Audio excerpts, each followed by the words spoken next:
తాకట్టులో ఉన్న బంగారాన్ని విడిపించి ఆ రోజు ఆన్లైన్ రేటుకే మేము కొంటాం. Sharma gold company. నమస్తే, వెల్కమ్ టు సుమన్ టీవీ. నేను గిరిజ. ఇవాళ మనతో పాటు ప్రముఖ జ్యోతిష పండితులు నందిభట్ల శ్రీహరి శర్మ గురువు గారు ఉన్నారు. గురువు గారితో మాట్లాడి మార్గశిర మాసంలో అమ్మవారికి ప్రీతికరమైన గురువార పూజా విధానాన్ని, విశిష్టతని తెలుసుకునే ప్రయత్నం చేద్దాం. నమస్కారం గురువుగారు. వాగర్థావివ సంపృక్తౌ వాగర్థ ప్రతిపత్తయే జగతః పితరౌ వందే పార్వతీ పరమేశ్వరౌ.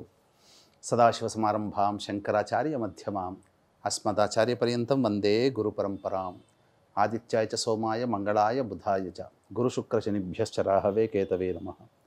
శృంగేరి జగద్గురు పీఠాధిపతులకి, కంచి పీఠాధిపతులకి నమస్కారములు తెలియజేసుకుంటూ కార్యక్రమాన్ని ప్రారంభిద్దాం. గురువుగారు, మార్గశిర మాసంలో 4 గురువారాలు అమ్మవారికి చాలా ప్రీతికరం అంటూ ఉంటారు.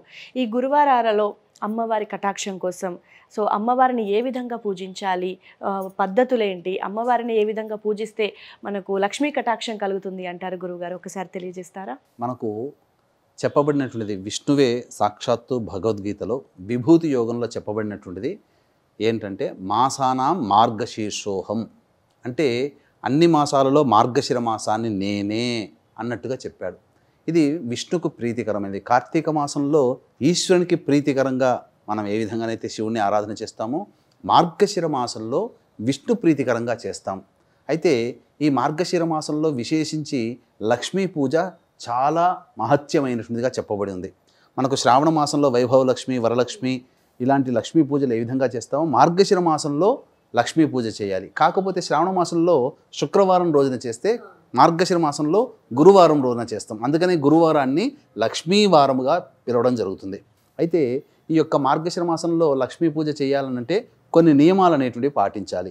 ఏమా నియమాలు అనంటే, ముందుగా ఏ గురువారం రోజు మనం పూజ ప్రారంభించాలి కాబట్టి బుధవారం రోజు రాత్రి అల్పాహారం తీసుకొని ఉండాలి. ముందు ఆ యొక్క బుధవారం రోజు రాత్రి, గురువారం రోజు దాంపత్యము పనికిరాదు, మాంసాహారము పనికిరాదు, మద్యపానము పనికిరాదు. అయితే ఏ విధంగా చేయాలి? ముందు రోజు అల్పాహారం తీసుకొని బ్రహ్మముహూర్త కాలంలో ఈ యొక్క నిద్ర మేల్కొనాలి. అయితే చేస్తున్నటువంటి దంపతులు కానీ, స్త్రీ కానీ, కన్య కానీ, మహిళ కానీ, పూర్వ సువాసినులు కానీ ఎవరైనా కానీ ఉత్సాహంతో ఉండాలి. అంతే తప్ప అయ్యో అనవసరంగా ఎవరో పెద్దవాళ్ళు చెప్పారు మేం చేశామని చెప్పి బాధతో చెయ్యకూడదు. అలాగే భర్త కూడా సహకరించాలి. ఈ యొక్క అమ్మవారి పూజ చేసుకోవడం వల్ల మేము పునీతులమవుతాము, మా యొక్క సంకల్పం నెరవేరుతుంది అనే భావనతో ఈ యొక్క పూజని ప్రారంభించుకోవాలి. ముందుగా లేవగానే చక్కగా ఇల్లంతా శుద్ధి చేసుకుంటాం కదమ్మా. తదనంతరం ఇక చేయాల్సింది ఏంటంటే ఒక బకెట్ నీళ్ళలో 2-3 చుక్కలు గంగా లేదా కృష్ణా, కావేరి, గోదావరి నీటి చుక్కలు, తర్వాత పసుపు, కుంకుమ, గళ్ళ ఉప్పు, గోపంచకం ఇవి వేసి ఆ యొక్క ఇంటినంతా కూడా శుభ్రపరిచి పూజా మందిరాన్ని కూడా శుభ్రపరచుకోవాలి.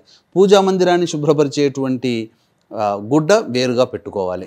ఇక తదనంతరం చక్కగా ఒక చతురస్రాకారంగా ఉన్నటువంటి ఒక పీటను తీసుకొని దాని మీద చక్కగా పసుపు అనేటువంటిదంతా కూడాను నీటితో తడిపి ఆ పసుపుని పూర్తిగా ఆ యొక్క చెక్కపీటకి రంగరించి 8 దిక్కులలో అలంకారం చేసి మధ్యలో అష్టదళ పద్మము వేసి ముగ్గుతో, తర్వాత ఆ అష్టదళ పద్మం చుట్టూ 2 రేఖలుగా ఇలా 2 రేఖలుగా 4 దిక్కులుగా వేసిన తర్వాత దాని మీద పసుపు కలర్ గుడ్డ కానీ లేకపోతే తెల్లటి గుడ్డ కానీ లేదా ఎరుపు రంగు ఉన్నటువంటి జాకెట్ పీస్ కానీ వస్త్రం కానీ పరిచి అప్పుడు దాని మీద లక్ష్మీనారాయణుడి యొక్క చిత్రపటం పెట్టుకోవాలి.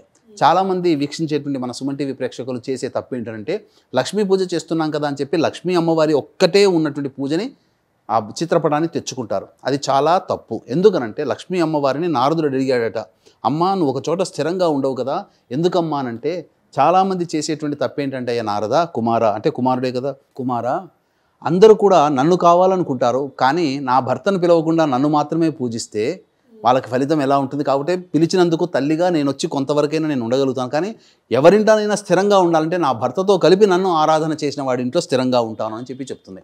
అందుకనే లక్ష్మీనారాయణుల యొక్క చిత్రపటం తీసుకొని చక్కగా ఆ చిత్రపటానికి అలంకరించి పూలమాల వేసి లేదా తులసిమాల వేసి చక్కగా ఆ యొక్క సంబంధించినటువంటి చెక్కపీట మీద పెట్టుకోవాలి. వస్త్రం మీద పెట్టినటువంటి పెట్టుకొని ఆ యొక్క చిత్రపటం ముందుగా ఒక ధాన్యపు రాశి కిలో కానీ లేదా అరకిలో కానీ బియ్యం వేసి దాన్ని ఒక రాశిగా వృత్తాకారముగా పెట్టి దాని మీద 3 తమలపాకులు పెట్టి అప్పుడు దాని మీద కలశం పెట్టాలి. కలశాన్ని కూడా అలంకరణ చేయాలి.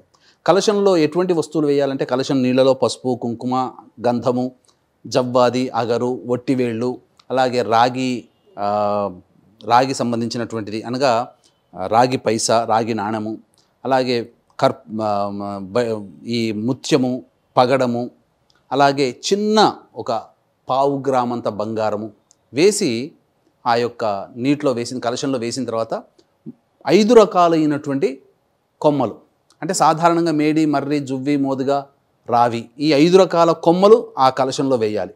లేదు అవి దొరకవండి అనుకున్నప్పుడు మనకు దగ్గరలోని ఈ యొక్క సీజన్లో ఫలించేటువంటి ఫలముల యొక్క కొమ్మలు అనగా సీతాఫలము, జామఫలము, మామిడి ఇలాంటివి 5 రకాలుగా, గరిక, ఇవన్నీ వేసి దాని మీద కొబ్బరికాయ పెట్టి ఆ కొబ్బరికాయకి పైన ఏదైనా కానీ త్రిభుజాకారంగా వస్త్రము పెట్టి ఆ కొబ్బరికాయకి జాకెట్ పీస్ పెట్టాలి. తదనంతరం లక్ష్మీ పూజ చేసుకోవాలి. అంటే లక్ష్మీ పూజ అంటే దీపారాధన చేయాలి. దీపారాధన చేసి ఒకసారి విష్ణు సహస్రనామ పారాయణం చేసుకుంటే సరిపోతుంది. ఉదయిస్తున్నటువంటి సూర్యునికి 3 సార్లు అర్ఘ్యం ఇవ్వాలి. ఇక ఆ రోజంతా కూడాను ఉపవాస దీక్ష పాటించాలి. తదనంతరం సాయంకాల సమయంలో అరుణోదయ కాలంలో అనగా సూర్యుడు అస్తమించిన తర్వాత కాలకృత్యాదులు మళ్ళీ తీర్చుకొని వీలైతే స్నానం చేయొచ్చు ఆడవాళ్ళు, లేకపోతే కాళ్ళు మొహం కడుక్కున్నా సరిపోతుంది, చేతులు మొహం కడుక్కున్నా. తదనంతరం ఈ యొక్క శ్రావణ మాసంలో లక్ష్మీ పూజ ఏ విధంగానైతే చేస్తామో ఆ విధంగా లక్ష్మీ పూజ చేసుకోవాలి. ఆ పూజ చేసుకున్న తరువాత ఆ రోజు అప్పుడు కూడా దీపారాధన చేసి ఆ రోజు అమ్మవారికి ఈ యొక్క బెల్లము అన్నం అనగా పులగం నైవేద్యంగా పెట్టాలి. నైవేద్యంగా పెట్టి ఆ నైవేద్యాన్ని స్వీకరించవచ్చు, లేదా రాత్రికి భోజనం చేయవచ్చు. ఇక ఆ విధంగా ఉన్న తర్వాత తెల్లవారి శుక్రవారం కదా, శుక్రవారం మళ్ళీ కూడా ఆవు నేతితో దీపారాధన చేసి అప్పుడు ఆ కలశంలో ఉన్నటువంటి దాన్ని ఉద్వాసన చెప్పేయాలి. శుక్రవారం కదా అని చెప్పి దాన్ని ఏం సందేహించాల్సిన అవసరం లేదు. చక్కగా ఈ యొక్క విధానాన్ని పాటించి ఆ ఉన్నటువంటి నీళ్ళని ప్రోక్షణ చేసుకోవాలి శిరస్సు మీద కుటుంబ సభ్యులందరూ. లేదు ఎవరు తొక్కని చోట ఆ నీళ్లు పారబోయాలి. మళ్ళీ ఆ రాగి కలశాన్ని అందులో వాడబడినటువంటి ముత్యము, పగడము, బంగారు చిన్న 1/4 గ్రాము అంతటి అవన్నీ కూడాను శుభ్రపరచుకొని మళ్ళీ తిరిగి వచ్చేటువంటి గురువారం రోజున ఇదే విధానంగా పూజ చేసుకోవాలి. అయితే ఈ పూజ తదనంతరం అనగా గురువారం రోజున సాయంకాలం పూజ చేసుకుంటాం కదా, ఆ పూజ తదనంతరం అప్పుడు ఇదే విధానంగా పూజ 4 గురువారాలు చేసుకోవాలి. 5 గురువారాలు చేయాలని శాస్త్రం చెప్పబడింది. మార్గశిర మాసంలో 5 గురువారాలు వస్తే 5 గురువారాలు. ఒకవేళ ఈ సంవత్సరం 4 గురువారాలు ఉన్నాయి కదమ్మా, అందుకని పుష్యమాసంలో వచ్చే గురువారం రోజున కూడా 5వ గురువారంగా కలుపుకొని 5వ గురువారం పుష్యమాసంలో వచ్చే గురువారం రోజున పూజ చేసుకున్న తర్వాత తదనంతరం ఆ యొక్క ఉద్యాపన చేసుకోవాలి. వ్రతకథ ప్రతి గురువారం రోజున చేసుకోవాలి. కాబట్టి వీక్షించేటువంటి ప్రేక్షకుల గమనిక, ఈ యొక్క దత్త జయంతి సందర్భంగా డిసెంబర్ 15వ తారీఖు రోజున సుప్రసిద్ధ మహిమాన్వితమైనటువంటి కాశీక్షేత్రంలో జాతకరీత్యా కలుగు విద్య, వివాహ, ఉద్యోగ, దాంపత్య, సంతాన, అనారోగ్య సమస్యల నివారణకి మరియు గోచారరీత్యా వృషభ, మిథున, కర్కాటక, సింహతుల, వృశ్చిక, మకర, కుంభమీన రాశిలో జన్మించిన వారికి శనిదోష పరిహారార్థమై సర్వదోష నివారణ పూజల హోమాలు 17,500 రూపాయలకి చేయించడం జరుగుతుంది డిసెంబర్ 15వ తారీఖు రోజున. కావున ఈ యొక్క కార్యక్రమ తదనంతరం కాంటాక్ట్ చేసి మీ గోత్రనామాలు నమోదు చేసుకోవచ్చు. ఇక వ్రత కథ అనేటువంటిది ఏ విధంగా చేసుకోవాలి? ఈ యొక్క వ్రత కథ అనేటువంటిది మనం చూసుకున్నట్లయితే ఇప్పుడు చెప్పబోయేటువంటి వ్రత కథ అంతా కూడా సంపూర్ణముగా వాస్తవంగా జరిగినటువంటి కథనే, ఇందులో ఏమాత్రం సందేహం లేదు. వీలైతే అవకాశం ఉంటే ప్రతి గురువారం రోజున ఏ విధమైనటువంటి కథ చదువుకోవాలనేటువంటిది తెలియజేద్దాం. ఇప్పుడు రేపు వచ్చేటువంటి గురువారం రోజున ఎటువంటి కథ అని అంటే ఇది వాస్తవంగా జరిగినటువంటిది. పూర్వము సౌరాష్ట్ర దేశము అంటే ఇప్పుడు ఉన్నటువంటి గుజరాత్, ఈ గుజరాత్లో భద్రశ్రవ అనేటువంటి వ్యక్తి పరిపాలన చేసేవాడు. అతని భార్య సురత్ చంద్రిక. ఇద్దరు కూడా అన్యోన్య దాంపత్య ప్రభావంలో 7 కొడుకులు, 1 అమ్మాయి జన్మించడం జరిగింది. చక్కగా ఆనందంగా ఈ సంబంధించినటువంటి రాజ్యాన్ని పరిపాలిస్తున్నారు. అంతటా లక్ష్మీదేవి ఈ యొక్క మార్గశిర మాసంలో మార్గశిర మాసం అంటేనే నారాయణుడు స్వరూపం కదా, మరి నా భర్తని నన్ను ఏ విధంగా కొలుస్తున్నారో అని చెప్పి పరిశీలించాలని చెప్పి భర్త యొక్క అనుమతి తీసుకొని భూలోకంలోకి వచ్చింది.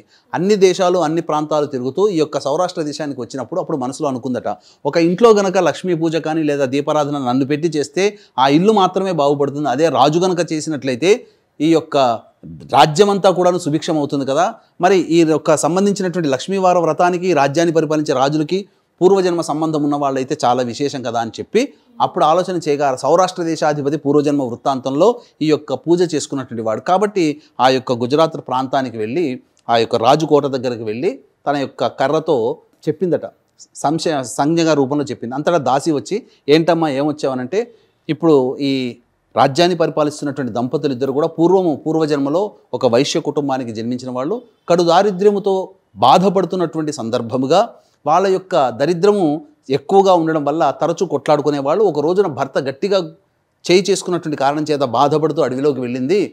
అడవిలోకి వెళ్ళిన తర్వాత అప్పుడు నేను గమనించి ఈ అమ్మాయిని చేరదీసి ఎందుకు ఇలా అవుతుంది అని అనగా వృత్తాంతం అంతా చెప్పగా, ఈ మార్గశిర మాసంలో ఇప్పుడు వచ్చేటువంటి గురువారం రోజున నియమాన్ని పట్టుకొని ఈ విధంగా చెయ్యమ్మా అని చెప్పడం, ఆ విధంగా ఆ వైశ్యుని భార్య ఆ విధంగా మార్గశిర మాస గురువార లక్ష్మీవార వ్రతాన్ని ఆచరించడం వల్ల అనతి కాలంలోనే వాళ్ళకి సిరి సంపదలు కలిగి తర్వాత వచ్చే జన్మలో అనగా ఈ జన్మలో ఈ రాష్ట్రానికి భద్రశ్రవుడు శరత్చంద్రికగా జన్మించారు. పూర్వజన్మలో చేసినటువంటి పుణ్య ప్రభావం వాళ్ళు ఇప్పుడు ఈ జన్మలో ఆచరించలేకపోతున్నారు. కాబట్టి వాళ్ళకి ఈ యొక్క వ్రతాన్ని ఆచరింప చేయమని చెప్పడానికి వచ్చానమ్మా అని చెప్పమనగా అంతటా శరత్చంద్రిక ఆలోచన చేసింది.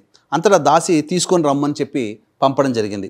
అంతటా దాసి వచ్చిన తర్వాత అసలు ఎవరమ్మా నీవు ఇంత విశేషంగా చెప్తున్నావు అంటే, నా పేరు కమల, నా భర్త పేరు భువనేశ్వరుడు అని చెప్పగా ఆ యొక్క వ్రతాన్ని నాకు కూడా చెప్పమనగా దాసి చేత వ్రత విధానం అంతా కూడా తెలియజేసింది. అంతటా రాణిగారి దగ్గరికి వెళ్ళగానే, నువ్వు పూర్వజన్మలో పలానా ఈ విధంగా చేసావనంటే, నా పూర్వజన్మ గురించి చెప్పడానికి వచ్చేవా, నువ్వెవరు, నాకు ఇప్పుడు అంతా బాగానే ఉందిలే, చాలా ఆనందంగా ఉన్నాను నేను, నాకు ఏ విధమైనటువంటి ఇబ్బందులు లేవు, వెళ్ళిపో అని చెప్పి అవమానించి తోసిపడేసింది. అంతటా నన్నే ధిక్కరిస్తావా, నన్నే పొమ్మంటావా, సరే నేను నీ జీవితంలోంచే నీ యొక్క దేశం నుంచే నేను వెళ్ళిపోతాను అని చెప్పి అనుకుంటూ వెళ్ళిపోయింది. అంతటా బాధపడుతూ ఆ యొక్క రాజు కోటని దాడుతుండగా అతని కూతురైనటువంటి శ్యామబాల, చెప్పాను కదా 7 కొడుకులు ఒక అమ్మాయిని, ఆమె పేరు శ్యామబాల. ఆ శ్యామబాల బాధపడుతూ వస్తున్నటువంటి ముసలి రూపంలో ఉన్నటువంటి లక్ష్మీదేవిని చూసి, ఎందుకమ్మా బాధపడుతూ వస్తున్నావు, ఏమంది మా అమ్మగారు ఏమన్నా ఇబ్బంది పెట్టారా అనంటే జరిగిన వృత్తాంతం అంతా చెప్పగా, ఏమాత్రం కూడా నీవు బాధపడాల్సిన అవసరం లేదమ్మా, ఆ యొక్క కథ ఏందో ఆ వ్రతం ఏదో నా చేత చేయించనగా చక్కగా కూర్చోపెట్టి చేయించింది. అంటే ఇక్కడ కథలో ఏంటి, ఆమె కన్య వివాహం కాలేదు. ఈ యొక్క కథ వృత్తాంతం ద్వారా ఏం తెలుసుకోవచ్చు, కన్య కూడా చేయవచ్చు అని తెలుసుకోవచ్చు. ఆ విధంగా కన్య ఆచరించింది. తత్ఫలితము చేత ఆ యొక్క అనతి కాలంలోనే పొరుగురులో ఉన్నటువంటి రాజు కొడుకు మాలాధరుడు, అతనితో వివాహం నిశ్చయం అవ్వడం, ఆమె ఆ వివాహానికి అక్కడ జరగగానే కోడలిగా ఇంటికి వెళ్ళడం, అక్కడ ఆ రాజ్యం అంతా కూడా సుభిక్షం అవ్వడం. ఇంతటా లక్ష్మీదేవి వెళ్ళిపోతూ బాధపడుతూ వెళ్ళింది కదా, అంతటి చేత వాళ్ళకు ఉన్నటువంటి సమస్త రాజ్యము పదవులు అన్నీ కోల్పోయి దరిద్రాన్ని అనుభవిస్తూ, గత జన్మలో ఏ విధంగా దరిద్రాన్ని అనుభవిస్తున్నారో మళ్ళీ అదే దరిద్రాన్ని ఇప్పుడు అనుభవిస్తున్నారు. తదనంతరం ఈ విధంగా కొంతకాలం అయిన తర్వాత ఆ యొక్క రాజు భార్య శరత్చంద్రిక అన్నది కదా, మన కూతురు పొరుగు దేశానికి రాణి కదా, ఆమెను అడిగి ఏదైనా ధనం తీసుకురావయ్య అనగా ఆమె రాజ్యానికి వెళుతుండగా ఆకలి అలముటకి ఏమీ తినకుండా ఉన్నాడు కాబట్టి రోజుల తరబడి స్పృహ తప్పి పడిపోయాడు ఒక బావి దగ్గర.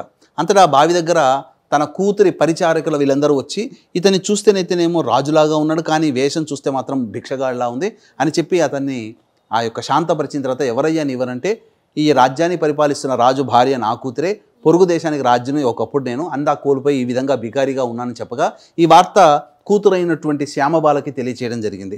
తదనంతరం తన తండ్రి యొక్క దుస్థితిని తెలుసుకున్నటువంటి ఆ శ్యామబాల చక్కగా ఒక రథాన్ని వస్త్రములని అన్నీ ఇచ్చి పంపించి, ఇంటికి రాగానే కడుపు నిండా భోజనం పెట్టి అన్ని విషయాలు తెలుసుకొని బాధపడుతూ ఒక బిందె నిండా బంగారాన్ని ఇచ్చి తల్లికి ఇమ్మని చెప్పి పంపించింది. అంతటా ఇంటికి వచ్చి, ఇదిగో నీ కూతురు బంగారం పంపిందని చెప్పగా అంతటా లక్ష్మీదేవి యొక్క ఆగ్రహం శాపానికి గురైంది కాబట్టి ఆ బిందె తెరిచి చూడగా అందులో ఉన్నటువంటి బంగారం అంతా కూడాను బొగ్గు కడికల్లాగా మారిపోయాయి. తదనంతరం బాధపడుతూ ఉన్నది.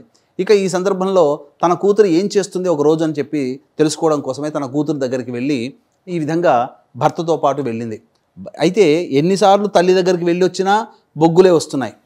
కాబట్టి నేను కూడా ఈసారి వెళ్తాను, నా భర్త ఏమన్నా మాయం చేస్తున్నాడా అని చెప్పి భ్రమపడి ఆ విధంగా భర్తతో పాటు వెళ్ళింది. ఆ రోజున మార్గశిర మాసం 3వ గురువారం కాబట్టి అక్కడ తల్లి చేత కూర్చోబెట్టుకొని వ్రతాన్ని ఆచరిస్తున్నాను, నీవు ఒకప్పుడు ధిక్కరించావమ్మా, ఇప్పుడు కూర్చొని చెయ్యి, నీకు మళ్ళీ సిరి సంపదలు వస్తాయని చెప్పి తల్లిని కూడా కూర్చోబెట్టుకొని ఈ యొక్క వ్రతాన్ని ఆ శ్యామబాల ఆచరించింది. ఆచరించిన పిదప ఏం జరిగింది, ఇంటికి రాగానే తాను కోల్పోయినటువంటి సిరి సంపదలన్నీ కూడా తిరిగి వచ్చాయి. తర్వాత కూతురు ఏ విధంగానైతే భోగభాగ్యాలతో అనుభవిస్తుందో ఆ విధంగా తల్లి కూడాను కోల్పోయినటువంటి రాజ్యము పదవి అన్నీ కూడాను సంప్రాప్తమై చక్కగా చిరకాలం సుఖంగా జీవించి అంచెమున మోక్షాన్ని పొందడం జరిగింది. కాబట్టి వీక్షించేటువంటి ప్రేక్షకులు కూడా ఈ యొక్క కథ వృత్తాంతాన్ని చక్కగా ఆకలింపు చేసుకొని ఈ యొక్క 4 గురువారాలు కూడాను ఇదే విధంగా ఆచరించుకొని తరించండి. తద్వారా లక్ష్మి యొక్క అనుగ్రహం కలుగుతుంది. ఎందుకంటే మార్గశిర మాసంలో లక్ష్మీ ఆరాధన చేసిన వాళ్ళకి ఎటువంటి విధానంలో ఉన్న వాళ్ళకైనా కడుబీదవాడు కూడాను ధనవంతుడయ్యే అవకాశము మార్గాలు మనకు కనబడతాయి. మన జాతక చక్రంలో ఉన్నటువంటి దరిద్ర యోగాలు తొలగిపోయి ధనవంతులుగా మారిపోతామని చెప్పడంలో ఏమాత్రం సందేహం లేదు. ముఖ్యంగా లక్ష్మీ అనుగ్రహం కలిగితే దాంపత్య సమస్యలు తొలగిపోయి అన్యోన్య దాంపత్యంతో ఆనందంగా సుఖజీవనం పొందుతాము. అయితే ఈ యొక్క డిసెంబర్ 15వ తారీఖు రోజున కాశీక్షేత్రంలో మా ఆధ్వర్యంలో జరిగేటువంటి కార్యక్రమాలకు కూడా మీ గోత్రనామాదులు నమోదు చేసుకోవచ్చు.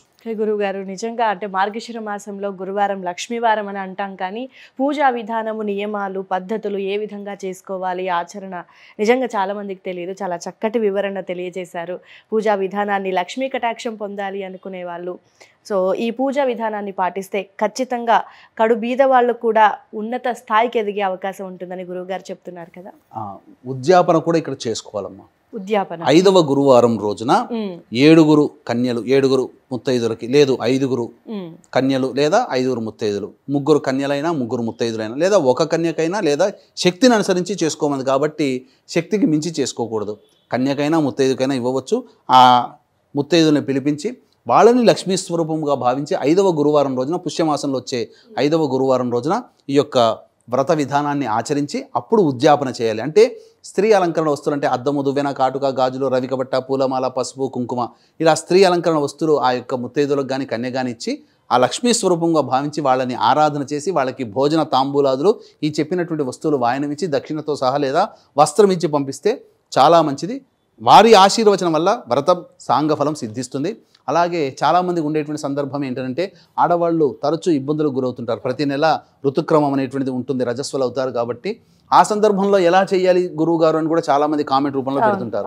అంటే ఏంటనంటే ఇక్కడ మార్గశిర మాసం 4 రోజులు, 4 వారాలు, 4 గురువారాలు, పుష్యమాసంలో 1 గురువారం, ఖచ్చితంగా 5 గురువారాలు పాటించవలసిందే. కానీ ఏ విధంగానైనా కానీ ఆడవాళ్ళకి సహజంగా ప్రకృతిపరంగా వచ్చేటువంటి ఇబ్బందులు ఏవైనా ఉంటే ఆ ఇంటి భర్త కానీ, ఆ ఇంటి కూతురు కానీ, అత్తగారు కానీ, అమ్మగారు కానీ, లేదా స్నేహితుల ద్వారానైనా కానీ ఆచరింప చేయాలి తప్ప నాకు ఇబ్బంది వచ్చింది కదా అని చెప్పి ఆపకూడదు.